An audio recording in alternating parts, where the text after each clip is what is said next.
ಹೂವಿನ ಮಳೆ ನೀನು ಕನಸಲ್ಲಿ, ಮೋಹದ ಸೆಲೆ ನೀನು ಮನಸ್ಸಲ್ಲಿ, ಮಾಯದ ಕಲೆ ನೀನು ಎದೆಯಲ್ಲಿ ಒಲಿದ ಈ ಕ್ಷಣ.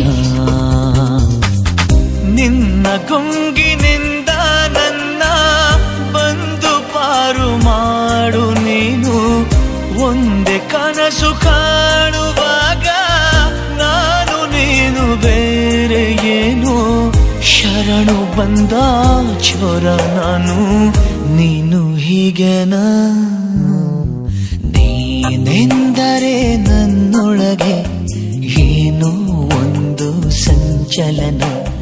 ನಾ ಬರೆಯದ ಕವಿತೆಗಳ ನೀನೇ ಒಂದು ಸಂಕಲನ. ಓ ಜೀವವೇ ಹೇಳಿಬಿಡು, ನಿನಗೂ ಕೂಡ